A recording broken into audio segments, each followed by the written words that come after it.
Hey, what's going on, everybody? Wanted to do a really quick review for the Stakboard.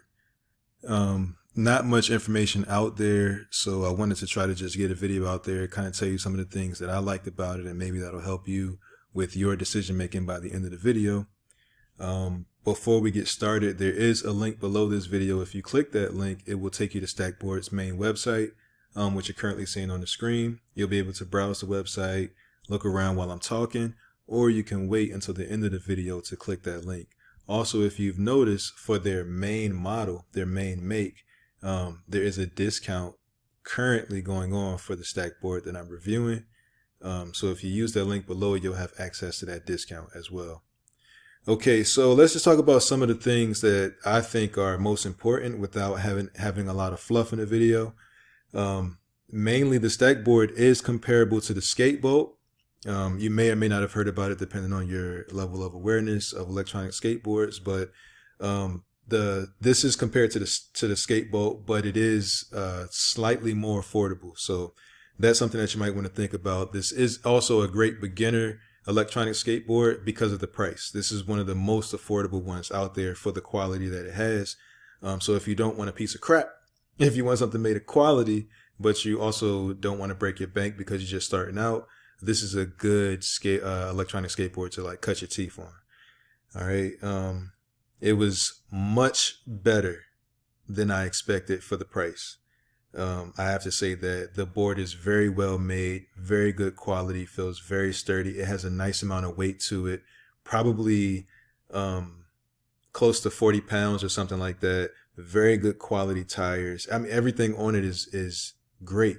The tires are airless. They have holes in them, though. They have holes around the edge that allows for the bounce. So it feels like regular tires, but you don't have to worry about replacing a damaged tire. They're very strong tires, very quality made. The board itself, when it arrived, it was packaged very well. It was also already fully charged, so you can ride it as soon as you get it. It took about 2 weeks for the board to arrive. One of the main things that I liked about it was the board does feel very sturdy. You'll see curves towards the wheels, curves on the edge of the wheels, near the edges of the wheels of the board. Those make you feel very sturdy, very safe, and very secure on the board because it does go very fast, at least to me. If you have more experience with this, then I don't know, you might know boards that go faster, but this goes up to 22 miles an hour, which feels very fast. If you don't brace yourself if you're at full speed, or at the high setting, if you don't brace yourself when you take off, the board can slide from up underneath of you because it takes off very fast. It has a nice acceleration. I've even, like with no one on it, if you just make the board take off, it will like burn rubber, and it may even leave skid marks on the ground. That's the acceleration without a person on it. It is a wood board, as you can see, but there is also a carbon version. That one costs about $500 more, though, so you want to keep that in mind. But this is a very sturdy wood board. It's a very traditional feel, very classic feel, but it's not weak at all. And as you can see, it looks very beautiful. The battery, the motor, and all those types of things are hidden. So as you can see, it looks like a regular skateboard with heavy duty wheels or whatever, but yes, of course it's electronic, and the battery is about the length of the board itself, so that allows you a little extra riding time than a lot of other brands.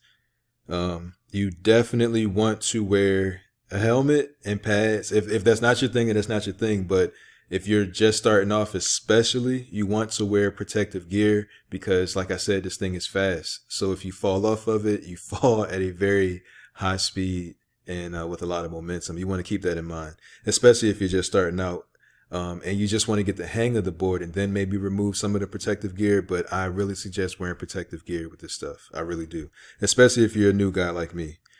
If you're more advanced, then maybe that sounds ridiculous to you, but I don't know. But yeah, that's how I feel about it. That's what I would suggest. 22 miles an hour, like I said, but about 8 miles per hour if you're doing hills. Okay. You want to keep that in mind. Also, the battery range, which I thought was one of the most important things. On high speed, you'll get around 18 miles. So that, to me, that is very good. That's a nice trip. If you're running to the store or whatever, or if you just want to go out and explore, you get around 18 miles with the battery on high. So if you want to go to cruise, you'll probably get even more than that. But at high, you'll get around 18 miles. The board is very quiet. The wheels are very quiet, even at the highest speeds. Like I said, it doesn't sound or look or give the feel of an electric longboard. That's not what people would feel as you're going past, but you will get tons and tons of compliments. That is one of the, I guess, more superficial benefits of having one. You get tons of compliments, tons of attention. So yeah, that's kind of one of those other benefits, like more of a social benefit, I guess you would say. Also, all of the components on the board are sealed. All of the electronic components are sealed. So puddles and stuff are safe. You, of course, don't want to submerge the board in water or ride through any long puddles and get the board totally submerged. But the components are sealed, so it can get, lightly wet. And the handling, it has 2 trucks under here. So you'll see that, of course, when you get the board or whatever, but there's 2 trucks under there. So that makes narrow turning very, very, very easy. And when you get on the board and you wobble it a little, you kind of get a feel of how easy the turning is going to be. And of course, it's adjustable. But yeah, the turning is very good, very easy. You'll feel it as soon as you get on the board. You'll be able to tell.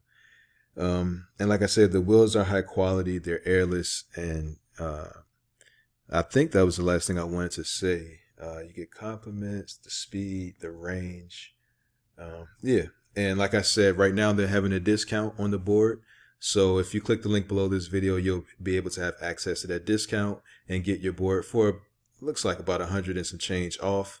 But it's still much more affordable than the typical longboard, the more popular brands or whatever. So electronic longboards, at least. So keep all those things in mind. And I hope this video helped at least some in decision making. There is a link below this video that will take you to their website. Feel free to click that at any time. All right. Thank you for watching. I appreciate your time and attention, and have a great day.